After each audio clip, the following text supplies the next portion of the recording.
does finally come, you're ready to fight. Stealth games aren't exactly my forte, so the prospect of Dishonored 2 was a slightly daunting one.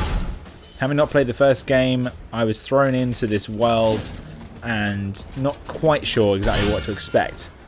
I played maybe a few minutes of the first game, just the kind of first opening betrayal part of the actual story, but other than that I didn't have much impression of what the game might be like. More often than not, games which focus on stealth or sleuthing about tend to penalise you pretty heavily if you can't conform with that style of play. Dishonored 2, it feels quite different in the sense that it does give you the option to go out all gun blazing, a pistol and a knife anyway, and the satisfaction you can get from being a complete murdering badass is still really high. But the real rewarding way to play the game has to be the more stealthier option.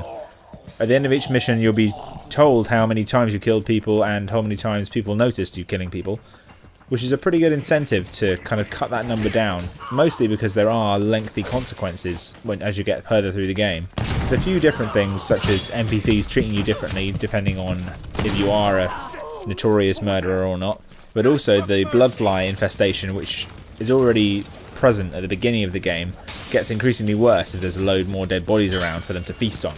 The general look and feel of the game is relatively standard for this generation. It looks really good, but at the same time there's been a lot of games which look really good this year even, and it doesn't necessarily stand apart from that.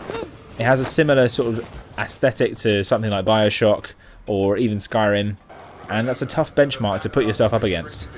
Dishonored's always felt like a bit of a forgotten child by comparison to some of the bigger franchises, and considering that it's only the second game in the series, it's been sandwiched between a lot of different big releases this holiday period.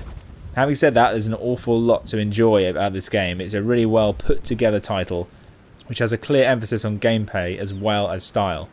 At the beginning of the game, if you decide to go for the tutorial, you're introduced to Emily, who is one of your two potential protagonists for the game, as a slightly younger child learning about how to be an effective killer in the game, or in this case a killer or a pacified sneaky person.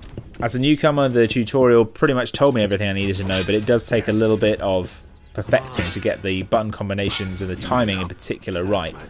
Leaping down off a building onto someone and pressing a button at exactly the right time isn't as fluid as it could be. But having said that, it is always your fault when you make a mistake rather than the game screwing you over.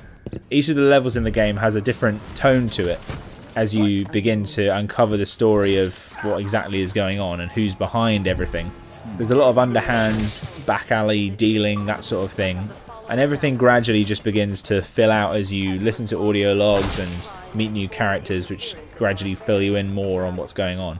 A big aspect of the gameplay is the supernatural abilities, which differ slightly depending on which of the two protagonists you go for. For each of them though, you meet the Outsider, who bestows you abilities after you've collected runes which are strewn throughout the levels. To track these down, you basically hold a clockwork / human heart in your hand, which is slightly random but makes some sense, and it can give you some insights onto what's going on and people's intentions in conversation. The runes and the bone charms, which are kind of more passive abilities, feel very similar to Bioshock in particular because of the style that they're presented with, but they have their own unique charm, and the combinations of them really what makes the gameplay feel original and unique when you begin to experiment with how they work together. Again, this really depends on your approach and how bloodthirsty you are about playing the game. There's a lot of patience involved when it comes to stalking your prey and watching the movement of the guards and figuring out the best way to do things. As a novice, there can be a lot of trial and error, and thankfully there's a pretty forgiving autosave and quick save system, whereby you can hold a single button in the pause menu to either save or reload your progress. And as you occasionally fall to your death for the umpteenth time after trying to pull off something, you're very thankful for that. Although again, the satisfaction of when you finally do it is definitely worth it. Some of the level design you come across in the game is extremely compelling, particularly the Clockwork Mansion level, which has been well publicised ahead of release, just for the sheer inventiveness of it. But many of the locations just ooze character, considering that they are relatively straightforward in some ways.